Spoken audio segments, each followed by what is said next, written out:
भगवान श्री कृष्ण का जन्म मानव रूप में हुआ और उन्होंने अपने जीवन में कई प्रकार के चमत्कार किए।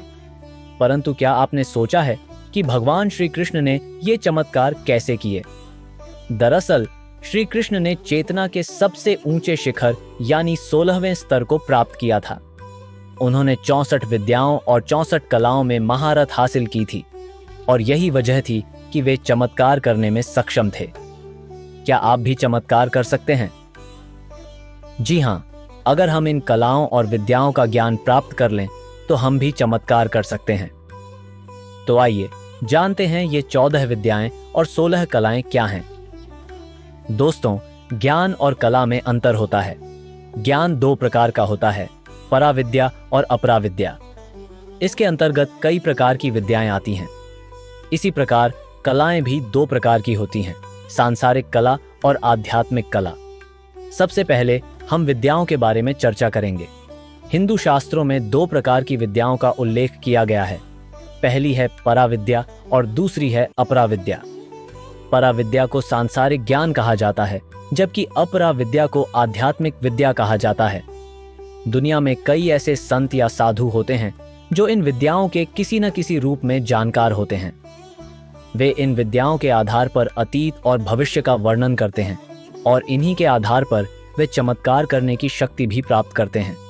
शिक्षा, कल्प, व्याकरण, निरुक्त, छंद, नक्षत्र, वास्तु, आयुर्वेद, वेद, अनुष्ठान, ज्योतिष, समुद्र विज्ञान, हस्तरेखा, रेखा, धनुर्विद्या आदि सभी पराविद्याएं हैं।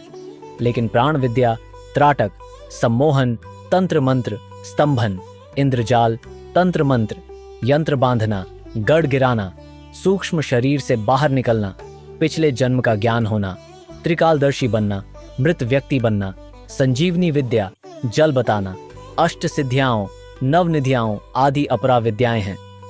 लेकिन मूल रूप से केवल 14 विद्याएं ही महत्वपूर्ण मानी जाती हैं। अब जानते हैं कलाओं के बारे में। कलाएं भी 2 प्रकार की होती हैं, सांसारिक कला और आध्यात्मिक कला। सांसारिक कलाओं में युद्ध कला, भाषा लेखन, नाटक, गीत, वास्तुकला, चित्रकला, मूर्तिकला, पाक कला, साहित्य, शराब बनाना, नृत्य, वस्त्र और आभूषण बनाना, इत्र, तेल, शहर बनाना, सिलाई कढ़ाई, बर्तन बनाना, खाद्य पदार्थ बनाना, सोना, चांदी, हीरे, पन्ना आदि जैसे रत्नों की परख करना आदि 64 प्रकार की कलाएं शास्त्रों में वर्णित हैं। आध्यात्मिक कलाएं मुख्य रूप से 16 होती हैं। उपनिषदों के अनुसार 16 कलाओं से युक्त व्यक्ति भगवान के समान होता है, या यह कहा जा सकता है कि वह स्वयं भगवान है। 16 कलाएं वास्तव में आत्मज्ञान या चेतना के विभिन्न स्तर होते हैं। चेतना का जागरण आत्मज्ञान या आत्म जागरण की अवस्था होती है। जैसे जैसे किसी जीव के भीतर चेतना की शक्ति या भगवान की दिव्य ज्योति प्रकट होती है, ये कलाएं मानी जाती हैं। यह वही है जो निर्जीव को चेतन से अलग करता है। जैसे कि प्रतिपदा, अमावस्या के दिन चंद्रमा की रोशनी कम होती है और जैसे जैसे चंद्रमा बढ़ता है उसकी रोशनी भी बढ़ती है और पूर्णिमा के दिन चंद्रमा पूरी तरह से चमकता है। इसी तरह आत्मा दिव्य और अलौकिक बन जाती है। पहली कला कम जागरण की अवस्था मानी जाती है और जब आत्मा अपने जागरण के शिखर पर होती है तो उसे 100वीं कला कहा जाता है। जिसने 100वीं कला को प्राप्त कर लिया वह व्यक्ति भगवान के समान हो जाता है। अब जानते हैं ये 16 कलाएं कौन कौन सी हैं। महर्षि पिप्लाद ने प्रश्न उपनिषद में इन 16 कलाओं की जानकारी दी है। नाम वह पहली कला है जो आत्मा की जागृति का प्रतीक है। जब आत्मा स्वयं को प्रकट करती है और यह संसार और ब्रह्मांड सृजित होते हैं तो सभी तत्वों और वस्तुओं को एक नाम मिलता है। नाम के साथ रूप और गुण भी जुड़ते हैं। इस कला के अंतर्गत हम किसी भी व्यक्ति, वस्तु या पदार्थ को उनके नाम, रूप और गुणों के आधार पर पहचानते हैं। यह आत्मा की पहली जागृति है। जब व्यक्ति इस संसार में आता है तो उसे अपने परिवेश, गांव, शहर, राज्य, देश और संसार की जानकारी मिलती है।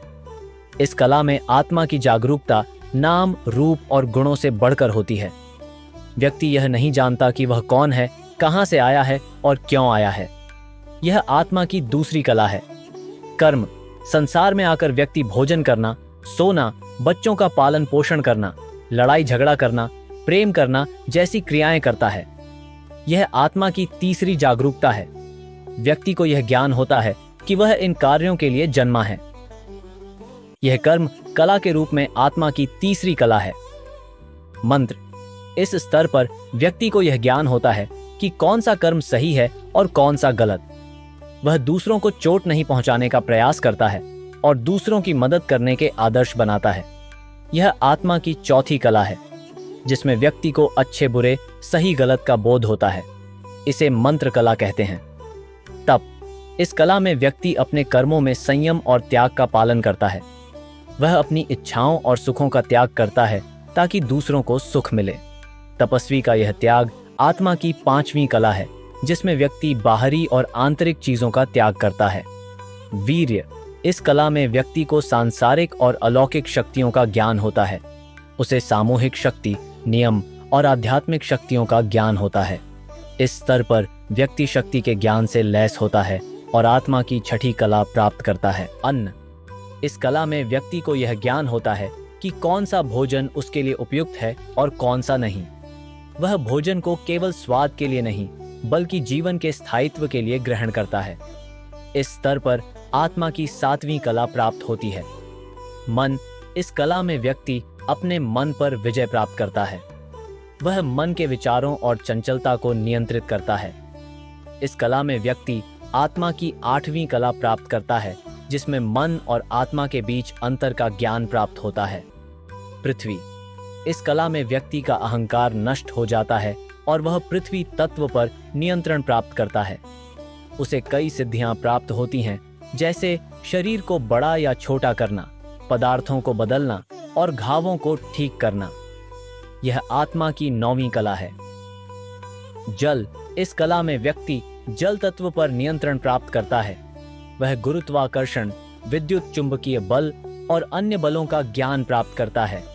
उसे गरिमा और लघिमा जैसी सिद्धियां प्राप्त होती हैं। यह आत्मा की 10वीं कला है। अग्नि। इस कला में व्यक्ति की तीसरी आंख खुल जाती है और उसे अग्नि तत्व का ज्ञान प्राप्त होता है। वह तापमान को नियंत्रित कर सकता है और किसी भी प्राणी की भाषा समझ सकता है। यह आत्मा की 11वीं कला है। वायु। इस कला में व्यक्ति वायु तत्व पर नियंत्रण प्राप्त करता है। वह आकाश में उड़ सकता है, पानी के नीचे रह सकता है और धरती के भीतर भी जा सकता है। यह आत्मा की 12वीं कला है, जिसे प्राकाम्य सिद्ध कहते हैं। आकाश। इस कला में व्यक्ति आकाश तत्व पर पूर्ण नियंत्रण प्राप्त करता है। उसकी सभी बातें सत्य होती हैं और वह सजीव और निर्जीव वस्तुओं पर पूर्ण नियंत्रण प्राप्त करता है।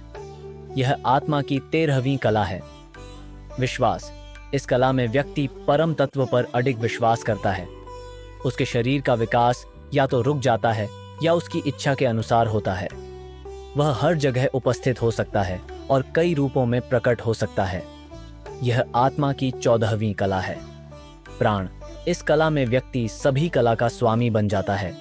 वह दिव्यता का रूप धारण करता है और उसकी आत्मा एक अत्यंत उच्च स्तर की जागृति प्राप्त करती है। यह आत्मा की 15वीं कला है। इस अंतिम कला में व्यक्ति कारण का कारण भी बन जाता है। वह अपनी दुनिया, ब्रह्मांड की सृष्टि कर सकता है और उसमें परिवर्तन कर सकता है। इस कला में व्यक्ति और परम तत्व के बीच कोई अंतर नहीं रहता। यह आत्मा की 16वीं और अंतिम कला है। तो मित्रों, इस प्रस्तुति में आपने महर्षि पिप्लाद द्वारा प्रश्न उपनिषद में बताई गई आत्मा की 16 कलाओं के बारे में जाना। ये 16 कलाएं आत्मा के जागरण के विभिन्न स्तर हैं।